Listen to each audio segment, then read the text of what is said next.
अस्सलामुअलैकुम and good morning. हम English में पार्ट्स ऑफ स्पीच कर रहे हैं, तो आज हम एक पार्ट ऑफ स्पीच करेंगे कंजंक्शन। सबसे पहले कंजंक्शन की डेफिनेशन करते हैं कि ये क्या होता है। A conjunction is a word that connects words, phrases and clauses in a sentence. Conjunction एक ऐसा वर्ड होता है इंग्लिश में जो कनेक्ट करता है, जोड़ता है या राब्ता करता है वर्ड्स को यानी अल्फाज को, फ्रेजेस को एंड क्लोजेस या फिर क्लोजेस को इन अ सेंटेंस, किसी भी इंग्लिश के सेंटेंस में। कंजंक्शन इंग्लिश में एक ऐसा वर्ड होता है जो वर्ड्स को आपस में जोड़ता है या राब्ता करवाता है उनका, या फिर फ्रेजेस को जोड़ता है या फिर क्लोजेस को जोड़ता है।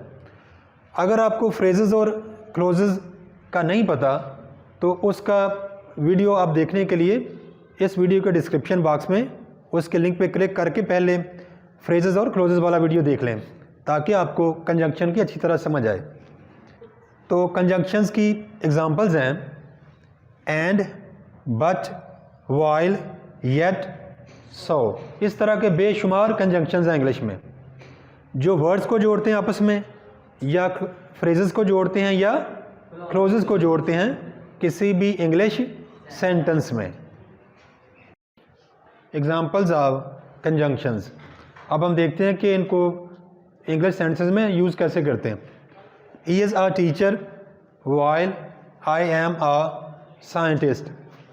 ये भी एक क्लोज है, ये भी एक क्लोज है। दो क्लोजेस को आपस में ये वर्ड जोड़ रहा है, राब्ता करवा रहा है, वाइल। तो वाइल यहाँ पर एज ए कंजंक्शन यूज़ हुआ है। अब यहाँ पे देखिए, he is my brother and friend. यहाँ पर दो वर्ड्स को आपस में जोड़ा हुआ है इस वर्ड ने, एंड ने। तो एंड का वर्ड यहाँ पर कंजंक्शन के तौर पे इस्तेमाल हुआ है। Third bar example, he is poor but honest. अब यहाँ पर दो वर्ड्स हैं या दो एडजेक्टिव्स हैं जिनको आपस में इस वर्ड बट ने जोड़ा हुआ है। तो ये वर्ड बट इस फिक्रे में कंजंक्शन के तौर पर यूज़ हुआ है। अब हम कंजंक्शंस की टाइप्स के बारे में पढ़ते हैं। कंजंक्शंस की सबसे पहली टाइप है कोऑर्डिनेटिंग कंजंक्शंस। ये क्या होते हैं? अ word that connects words, clauses और सेंटेंसेस ऑफ इक्वल इम्पोर्टेंस। ये कंजंक्शंस इस ऐसे वर्ड्स को, क्लॉजेज को या सेंटेंसेस को इंग्लिश फिक्रे में आपस में जोड़ते हैं जिनकी अहमियत एक जितनी होती है, इक्वल इम्पोर्टेंस होती है। इंग्लिश में कोऑर्डिनेटिंग कंजंक्शंस हैं फॉर, एंड, नॉर, बट, और, येट, सो। एग्जाम्पल्स देखते हैं जी। I have to find a car for I sold my old car. मुझे एक कार ढूंढनी है क्योंकि मैंने अपनी पुरानी कार बेच दी है। दो क्लोजेस को आपस में कनेक्ट कर रहा है FOR का वर्ड, फॉर। तो ये होगा कोऑर्डिनेटिंग कंजंक्शन। दोनों क्लोजेस इक्वल इंपॉर्टेंस की हैं। I ran fast yet I came in last. एक जैसी क्लोजेस हैं इक्वल इंपॉर्टेंस की, और येट का वर्ड इनको जोड़ रहा है, तो ये coordinating conjunction. She is a wife and mother. दोनों वर्ड्स को जोड़ रहा है एंड का वर्ड, तो एंड क्या हो गया? कंजंक्शन कौन सा है? Coordinating conjunction. Neither my brothers nor my friends helped me. ना ही मेरे भाइयों ने और ना ही मेरे दोस्तों ने मेरी मदद की। तो यहाँ पर NOR, नॉर का वर्ड कोऑर्डिनेटिंग कंजंक्शंस है, और दो फ्रेजेस माई ब्रदर्स और माई फ्रेंड्स को आपस में कनेक्ट कर रहा है, जोड़ रहा है, इक्वल इंपॉर्टेंस की है। ये क्लोज, ये फ्रेज भी और ये फ्रेज भी। कंजंक्शंस की दूसरी टाइप है subordinate conjunctions. A word that begins a subordinate clause। Subordinate conjunction ऐसा वर्ड होता है जो किसी इंग्लिश सेंटेंस में सबऑर्डिनेट क्लॉज के शुरू पर आता है। अब सबऑर्डिनेट क्लॉज क्या होती है कि सबऑर्डिनेट क्लॉज अपने कंप्लीट मीनिंग के लिए किसी इंग्लिश सेंटेंस के मेन क्लॉज पर डिपेंड करती है। यानी इंग्लिश के फ़िक्रे में दो क्लोजेस होंगी, एक क्लोज होगी मेन क्लोज जो कि इंडिपेंडेंटली फ़िक्रे से अलहदा करके भी अपने मुकम्मल मानी देगी, उसको हम मेन क्लोज बोलेंगे। और सबऑर्डिनेट क्लोज क्या करेगी कि वो कंप्लीट मीनिंग देने के लिए इन्हिसार करेगी उस इंग्लिश सेंटेंस के मेन क्लोज पर। ठीक है, एग्जांपल्स देखते हैं। ये एग्जांपल देखिए, I am not going to work because I am sick. मैं काम पर नहीं जा रहा क्योंकि मैं तंदुरुस्त नहीं हूँ। अब देखिए इस सेंटेंस में ये मेन क्लोज है, I am not going to work, क्योंकि इसको अगर इस सेंटेंस से अलहदा करके हम इसका मीनिंग लेना चाहें तो ये मुकम्मल मीनिंग दे रही है। जबकि ये वाली जो क्लोज है ये कौन से वर्ड से शुरू हो रही है? बिकॉज से। अब ये वाली जो क्लोज है ये सबऑर्डिनेट है। ये वर्ड आने की वजह से ये वाली close I am sick subordinate हो गई है, क्योंकि इस सेंटेंस में मीनिंग देने के लिए ये वाली क्लोज इस मेन क्लोज पर डिपेंड कर रही है। बिकॉज आई एम सिक इसको बाहर निकालेंगे तो इसकी ये बामानी नहीं होगी, क्योंकि मैं बीमार हूँ, तो इसका कोई मफहूम नहीं बनेगा।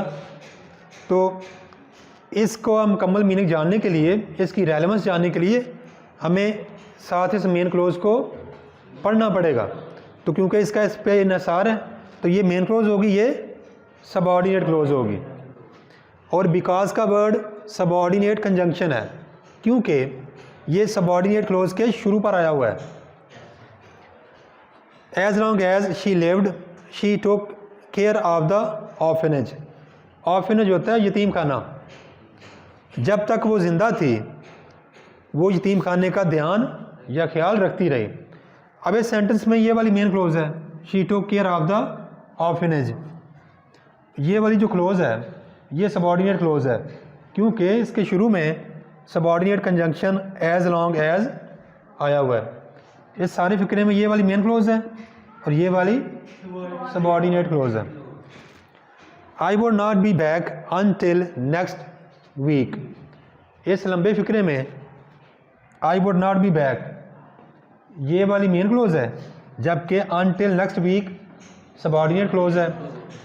और अनटिल का जो वर्ड है ये सबऑर्डिनेट कंजंक्शन है क्योंकि ये सबऑर्डिनेट क्लोज के शुरू पर आया हुआ है। इसी तरह इंग्लिश में बहुत सारे सबऑर्डिनेट कंजंक्शंस हैं। कुछ मज़ीद मिसालें देखते हैं। As soon as, unless, provided, whenever, although, etcetera. ये सारी एग्जांपल्स भी सबऑर्डिनेट कंजंक्शंस की हैं और ये भी जिस इंग्लिश सेंटेंस में आएंगे ये सबऑर्डिनेट क्लोज के शुरू में आएंगे। ठीक है जी। Third type of conjunctions is correlative conjunctions. इनकी खूबी ये है कि ये हमेशा पेयर्स में यानी जोड़ों की शक्ल में इंग्लिश सेंटेंसेस में यूज़ होते हैं। एग्जांपल है आइदर और। I want either a cake और अ चॉकलेट। मैं चाहता हूँ या तो केक या फिर चॉकलेट। तो ये जोड़ों की शक्ल में, पेयर की शक्ल में ये यूज़ हुआ है।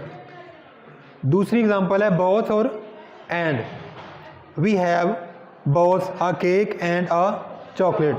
हमारे पास दोनों हैं, चॉकलेट भी है और केक भी है। थर्ड एग्जांपल है वेदर और।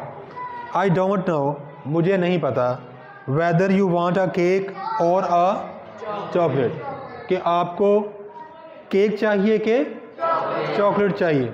तो देखें ये पेयर्स की शक्ल में ही यूज़ हो रहे हैं।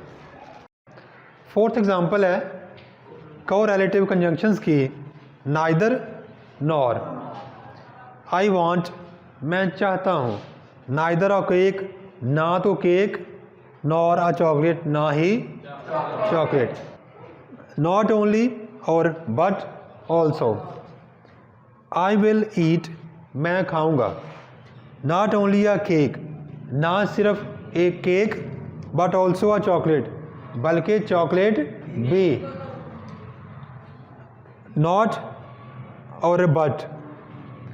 यू वॉन्ट टू ईट, आप खाना चाहते हैं। Not a cake but a chocolate, cake नहीं बल्कि चॉकलेट। आप केक नहीं बल्कि चॉकलेट खाना चाहते हैं। Thanks for watching. Please subscribe my channel.